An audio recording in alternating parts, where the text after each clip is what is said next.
Assalamualaikum warahmatullahi wabarakatuh. Selamat pagi Bulia, selamat pagi teman-teman. Saya Nur Aziza. Di sini saya akan mempresentasikan mengenai laporan klien kelolaan saya. Baik, selanjutnya. Untuk outline-nya, di sini ada pengkajian, analisis data, pohon masalah, intervensi keperawatan, CPPT, dan lampiran. Untuk pengkajian sendiri di sini saya mendapatkan klien berusia 19 tahun bekerja sebagai petugas administrasi di suatu rumah sakit swasta di Bekasi. Ketika bekerja, klien mengatakan sejak pandemi COVID-19 sering merasa khawatir bila bertemu dengan klien terindikasi positif COVID-19. Klien mengungkapkan jantung suka berdebar-debar, keluar keringat dingin, dan tangannya gemetar. Klien mengatakan takut bila klien ini menjadi pembawa virus ke rumah walaupun sudah mengikuti protokol karena ada adiknya yang masih kecil. Klien juga mengatakan aktivitas sehari-hari terbengkalai dan suka sakit kepala. Klien menangis dan merasa kesal hingga moodnya berubah juga karena senior tempat kerjanya itu selalu menyalahkan dirinya ketika bekerja di depan karyawan lainnya. Dalam mengatasi rasa kesalnya, klien mengungkapkan suka meluapkannya kepada pacarnya dengan menangis dan marah. Klien mengatakan jadi merasa bingung dan lelah dalam mengatasi masalahnya. Ketika melakukan video call juga, itu di sini klien terlihat tegang, gelisah, dan sulit untuk berkonsentrasi. Untuk analisis datanya, dari data pengkajian tersebut, saya mengkelompokkannya untuk kelompok yang pertama, di sini didapatkan data subjektifnya, yaitu mengeluh sakit kepala, merasa khawatir, mengeluh takut, merasa lelah, jantung berdebar-debar, keluar keringat dingin, dan bingung. Untuk data objektifnya, di sini terlihat gelisah, tegang, gemetar, menangis, aktivitas harian terbengkalai, dan sulit untuk berkonsentrasi. Lalu dari data tersebut didapatkan etiologi, yaitu kedua faktor, ada faktor predisposisi dan presipitasi. Untuk faktor predisposisi sendiri itu adalah faktor psikologis di mana kali ini merasa takut membawa virus COVID-19 dan menularkannya kepada keluarganya terutama adik yang masih kecil. Lalu untuk faktor presipitasi sendiri, itu adalah ancaman terhadap integritas fisik atau sumber eksternal di mana adanya paparan virus COVID-19 karena berinteraksi langsung dengan klien. Lalu masalahnya itu adalah ansietas. Kemudian untuk, kelompokan yang kedua, di sini data subjektifnya itu mengeluh tidak mampu mengatasi situasi kehidupan, ketidakmampuan meminta bantuan, dan perubahan konsentrasi. Sedangkan untuk data objektifnya yaitu keletihan. Etiologi yang didapatkan yaitu sumber daya yang kurang, dan masalah yang ditetapkan yang kedua yaitu ketidakefektifan coping individu. Baik diagnosis keperawatan utamanya yaitu adalah ansietas. Nah, ansietas sendiri ini merupakan munculnya perasaan was-was, khawatir, merasa takut yang tidak jelas atau tidak nyaman seakan-akan terjadi sesuatu yang mengancam. Hal ini merupakan suatu isyarat kewaspadaan untuk memperingatkan individu terhadap suatu bahaya dan memampukan individu untuk bertindak dalam menghadapi situasi tersebut. Baik, ini adalah untuk, diagnosis yang kedua yaitu ketidakefektifan coping individu, yaitu suatu ketidakmampuan dalam membentuk penilaian valid mengenai stresor, ketidakadekuatan dalam memilih respon yang dilakukan, atau ketidakmampuan dalam menggunakan sumber daya yang tersedia. Kemudian untuk tentang responnya, berdasarkan data yang tadi saya peroleh, yang saya jelaskan tadi, kali ini mengalami ansietas sedang. Di mana menurut buku Yusuf, ansietas sedang ini adalah, ansietas yang memungkinkan individu dalam memusatkan perhatiannya itu hanya pada satu masalah dan mengesampingkan masalah lainnya. Di mana dalam individu tersebut ini akan membentuk perhatian yang selektif. Lalu ansietas sedang ini, dalam rentan tersebut ini berada di tengah-tengah, yaitu di antara rentan adaptif dan maladaptif. Lalu untuk akibatnya, di sini klien ini akan mengalami ketidakefektifan coping individu karena tidak mampu mengatasi rasa cemasnya. Sedangkan untuk proses terjadinya masalah sesuai kondisi klien, yaitu kecemasan yang dialami oleh klien ini disebabkan karena kekhawatiran dan ketakutan klien untuk menularkan COVID-19 kepada keluarganya. Karena klien ini bekerja di bagian administrasi rumah sakit swasta dan berkemungkinan besar bertemu secara langsung dengan pasien yang positif COVID-19. Lalu untuk pohon masalah di sini, sesuai dengan kondisi klien, diagnosa utamanya yaitu ansietas, di mana ansietas sendiri itu didasari dari adanya stresor. Stresor tadi itu yaitu adanya ketakutan dan kekhawatiran terhadap penularan COVID-19 dan, karena ada teguran dari senior serta, udah itu aja. Lalu kalau misalkan ansietas itu tidak ditangani dengan baik, maka akan memunculkan ketidakefektifan coping individu. Lalu intervensi keperawatan, untuk intervensi keperawatan sendiri, di sini saya melakukan pengkajian terhadap, sesuai dengan form pengkajian masalah perkembangan psikososial, lalu yang kedua mengkaji tanda dan gejala ansietas, menjelaskan proses terjadinya, melatih cara mengatasi ansietas seperti latihan tarik nafas dalam, distraksi, lalu hipnotis 5 jari, dan, kegiatan spiritual, serta membantu klien untuk melakukan latihan sesuai dengan jadwal kegiatan. Untuk CPPT-nya Baik, ini adalah pertemuan pertama, di mana pertemuan pertama dilakukan pada hari Sabtu tanggal 5 Desember 2020 pukul 2:30 sampai jam 3 sore waktu Indonesia Barat.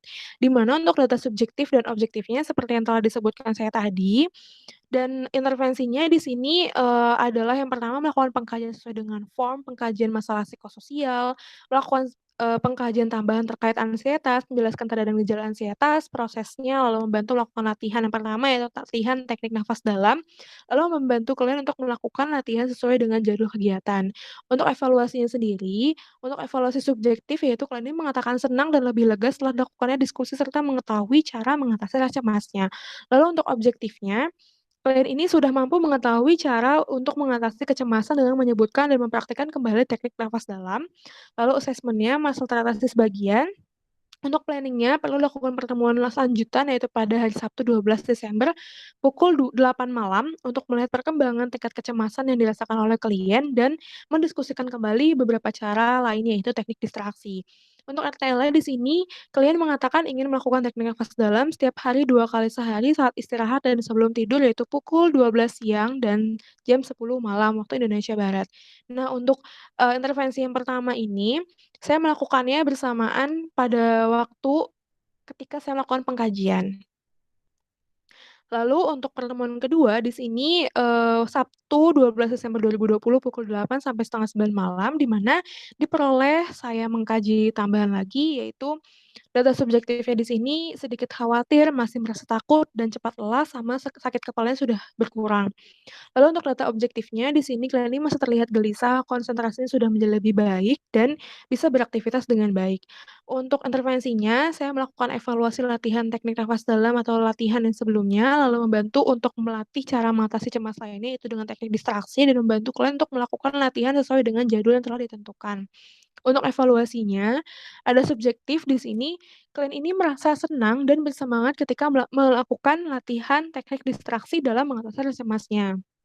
Untuk yang evaluasi objektifnya, kalian ini mampu mengetahui rasa atau cara lain dalam mengatasi rasa cemasnya, yaitu teknik distraksi, dan mampu menjelaskan kembali latihan yang sebelumnya.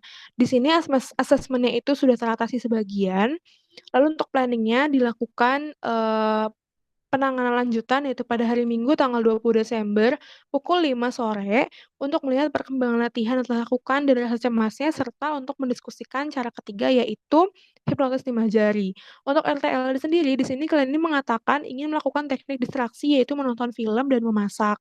Untuk menonton film, kalian sendiri itu ingin melakukannya setiap hari di pukul 12 siang dan kegiatan memasaknya itu dilakukan seminggu sekali ketika libur bekerja yaitu pukul 10 pagi. Kemudian untuk pertemuan ketiga itu pada hari Minggu 20 Desember 2020 pukul 5 sampai setengah 6 sore, di mana datanya itu data subjektif, klien terlihat masih sedikit cemas dan khawatir, sakit kepala yang sudah tidak ada, dan sedikit merasa takut. Untuk data objektifnya di sini wajahnya masih terlihat tegang, gelisah tapi udah berkurang, terus juga aktivitas sehari-harinya sudah bisa dilakukan dengan baik, di mana terus juga tangannya itu sudah tidak begitu gemetar gitu, sudah sedikit gemetar.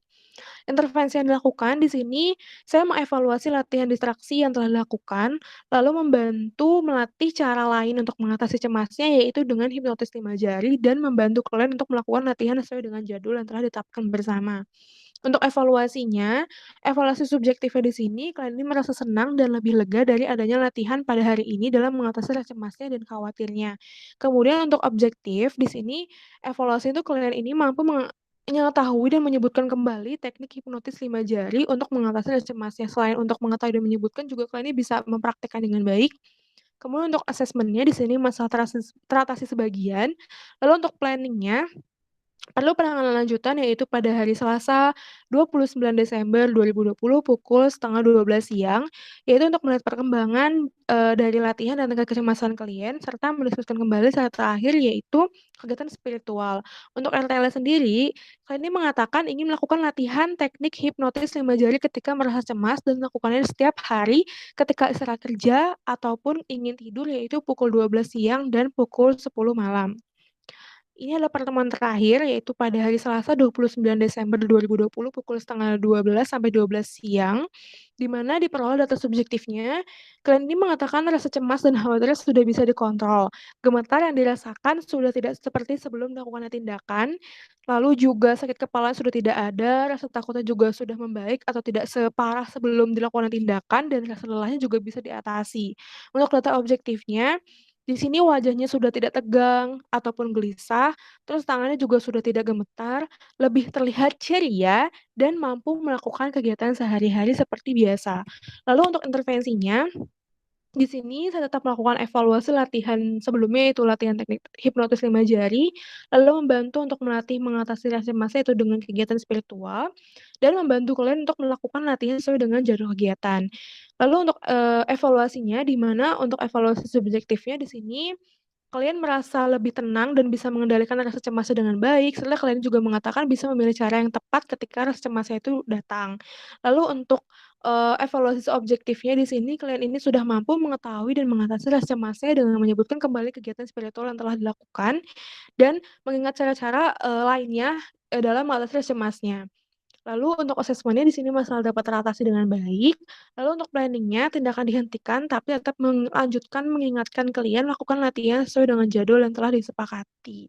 Lalu untuk, RTL di sini klien ini mengatakan ingin melakukan kegiatan spiritual seperti mengaji setiap sholat asar pukul 3 sore sama sholat maghrib yaitu pukul 6 sore.